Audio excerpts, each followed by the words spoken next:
Hi, Diane Richmond here from your Truman Learning Technologies team.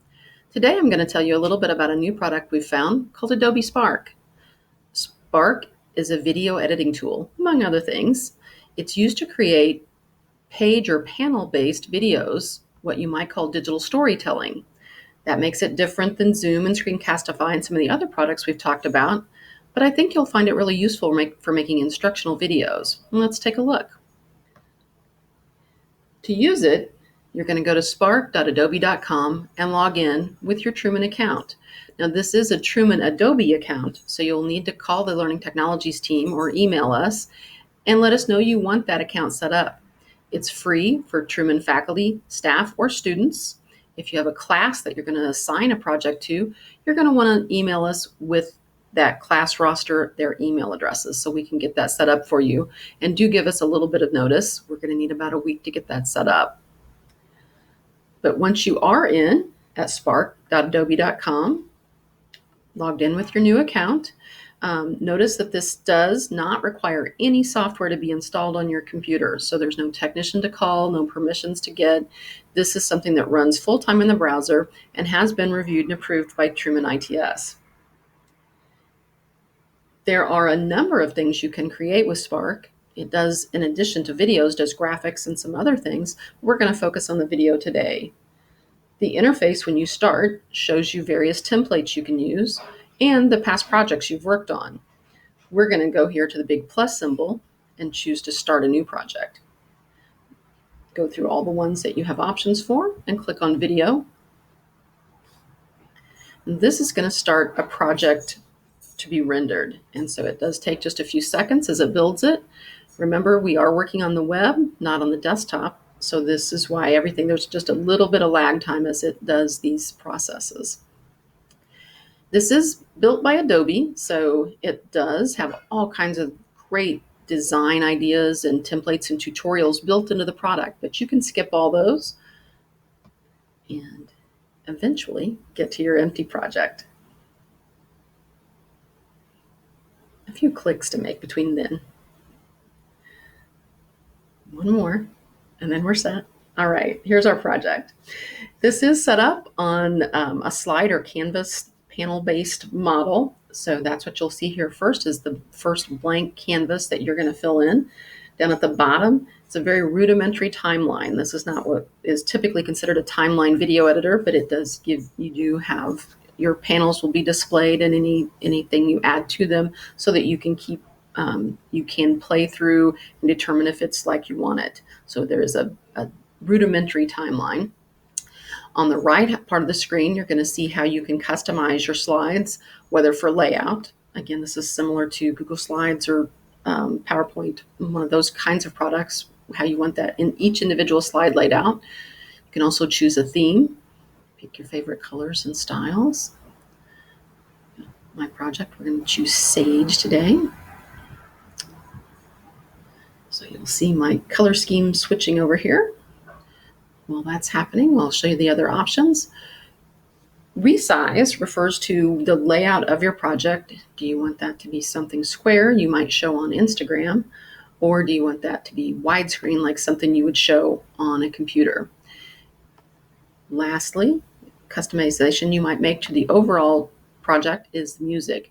By default, music is on, so each one of your videos is going to have a little soundtrack to it. You can turn that off by toggling this switch. You can add your own music, but do remember it needs to be copyright free unless you have composed it yourself, or you can pick any of several that they have to offer, which is really nice. Again, they have this full library, all copyright free, something you can use for your projects.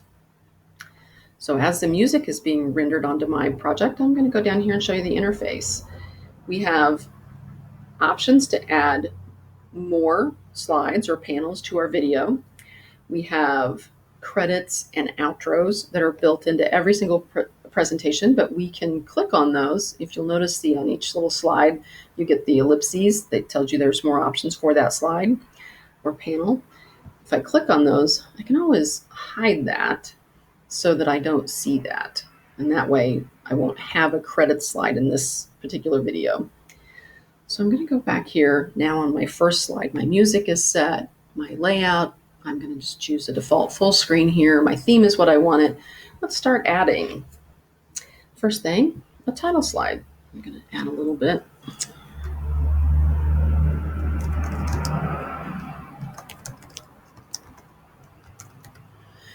So you can see it goes on in a pretty, it's going to try to fill the space on that slide, but you have some controls over that. You can use the plus and minus sign to make it smaller, and then clicking outside the edit box will render that text into place in the theme font that you chose.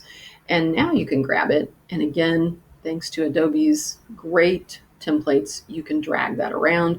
Maybe you still want it in the center, but maybe it looks better off to the side. And you can add still more to this slide. You don't have to be done with just that first bit of text. You can add a photo. You can, and over here, once I clicked add photo, it gave me a whole new menu on the right, and now I can choose from Adobe stock. I can connect to a Dropbox that somebody has shared with me. I can connect to Google Photos, or I can upload one of my own photos from my hard drive. And so I have a few pictures here saved. I'm going to just drop one of those in.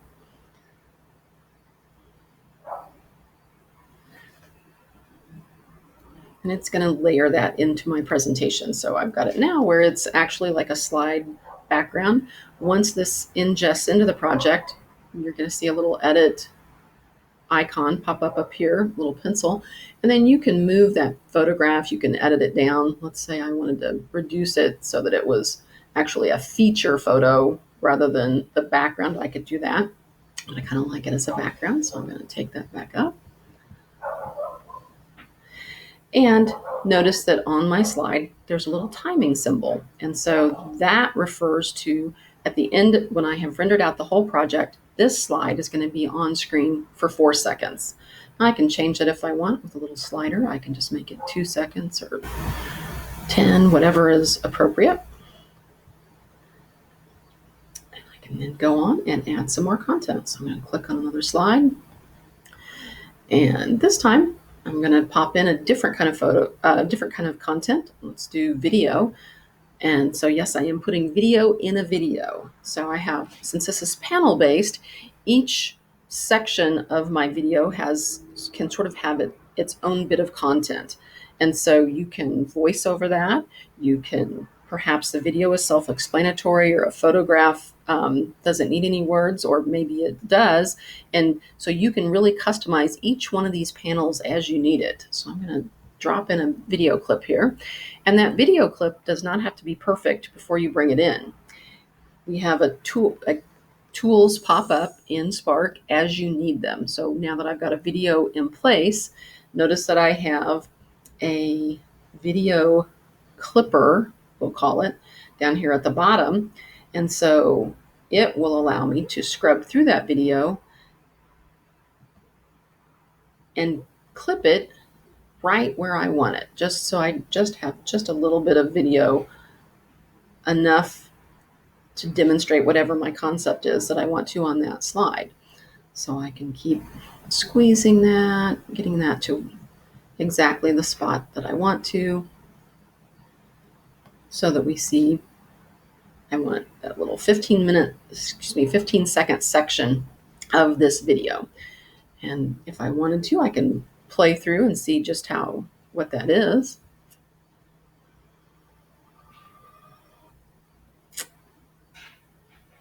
The stop button just gives you the idea of what that looks like. But then I want to save, so that will save into my project. Now, this is not saving the whole project. This is just saving that video clip, ingesting that in, so that I can now edit it on the slide. I'm going to assume that it's just as long as I want, that piece is done, but there may be some other, once it renders onto the panel, I may have some other things I need to do with it. So let's take a look and see how that works. The time it takes to ingest the photos or the videos does depend on your internet connection and the size of the file. So that will vary based on where you're working. For the fastest speeds that you can get, you're going to want to be on campus on a connection. Okay, so now that it's in place, I have lots more tools that I can use. Again, I can trim it if I didn't get it quite right. Sound is an important one. So this is a really busy track meet, and it's also in slow motion. So it's got really loud, distorted music on it, or excuse me, sound on it. So I'm going to just mute that sound. We don't need to hear that. Click off and get my edit button back. I also see that this is not showing the portion of the video that I want. And so I could either drag it like this so that I see the top of the bar, which is the interesting part of this video. I like to see him go over that. Or I could use the zoom button. Now it says a plus, but if I wanted to reduce the size of the video overall, I still hit that and then I get more tools. Excuse me, click again, click it right in the right place. And then I can just reduce the overall size of that video. So lots of control that you have there. And once I have it the way I want, then we can, again, play through just that clip. Notice that little wheel, it's not playing immediately because the little wheel was spinning to render it just the way I needed it.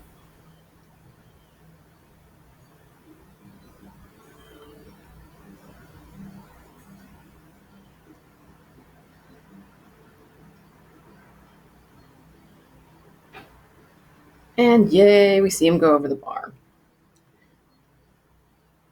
So, and I started moving the mouse around, and then so it stopped the playback on that particular slide. Notice we have two playback buttons. Each slide has its own playback button, and then there is the whole project playback button. So depending on where you are in the project, when you hit the playback buttons, you may see little blips and bits of other slides, depending on where your playback starts. But this is typically the one you want to hit when you want to see the whole project, and then each slide will play back just that little portion of it. Okay, and let's just add one more.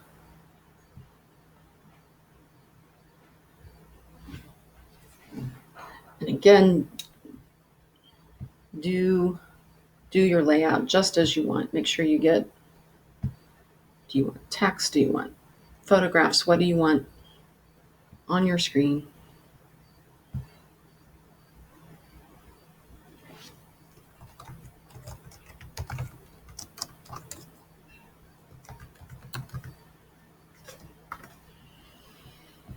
Click off.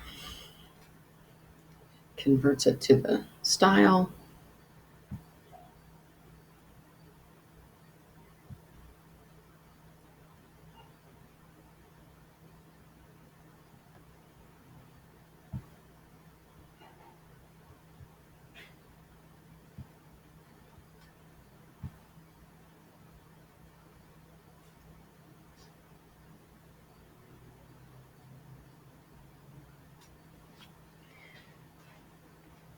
And you can even use this little tool to swap sides. Maybe you didn't like the way you had it the first time. Each side of that slide happens to be a different color. Get that looking the way you want. Now let's suppose that it's not just pictures and video that you want in there, but you actually want to do voiceovers as well. Spark is great about that in that it is recorded per slide, so you don't have to worry about starting at the beginning and getting all the way through without making any mistakes. So we're going to try that by just clicking this little red button. Adventures every day when you live with a man-child. Now, notice that when that started to record, as I was holding it, I released, or I didn't click the mouse button just right, so it didn't record anything. The reason I know that is because there's no waveform down here. So let's try that again. I want you to see the difference. Life with Ian is an adventure every day. Okay, so now that time, you can see that it recorded because there is this waveform right here, right behind the little microphone button. And so if you look at these other slides, you notice that behind that microphone, there is no waveform. And so that's how you know that there is sound on a given slide. And if you didn't like how that turned out, you can always just click that click that microphone again and re-record over and over and as many times as you want. And you can listen to it. Bye. Life with Ian is an adventure every day. So that you can just make sure that it came out the way you wanted it.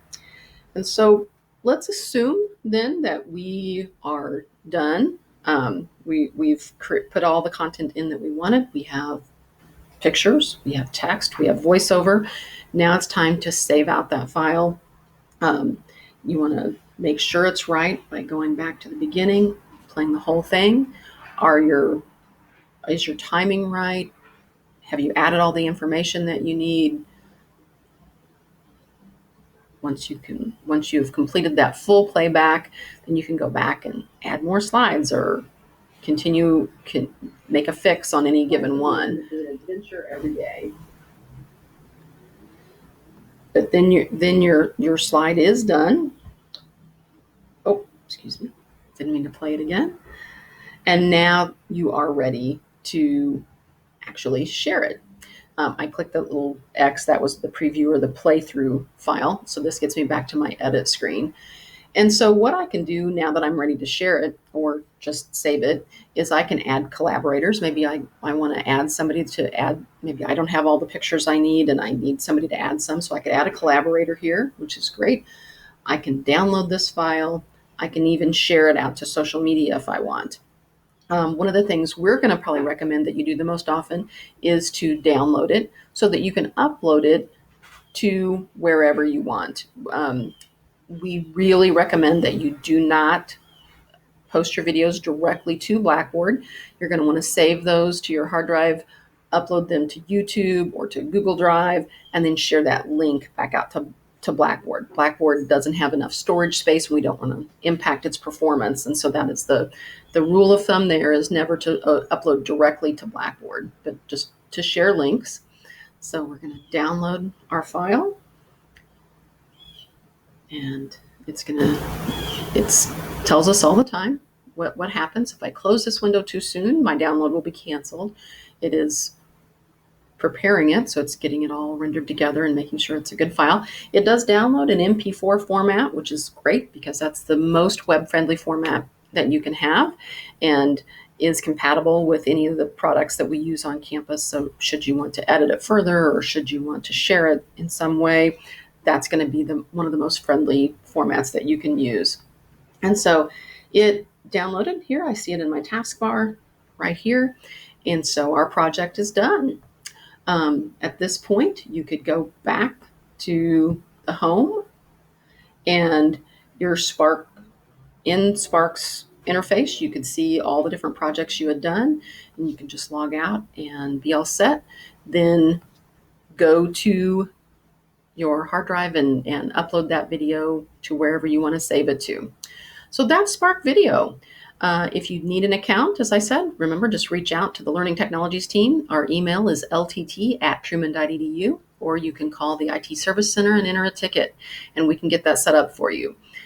This is free to Truman faculty, staff, and students. If you want your students to do something for a class, do give us about a week's advance notice. We can give you some tips, tutorials, handouts, as well as make sure we have time to build all the accounts out for those students. We'll just need a list of their email addresses. And that is it. Give us a call if you have any questions. Thanks from the Learning Technologies team.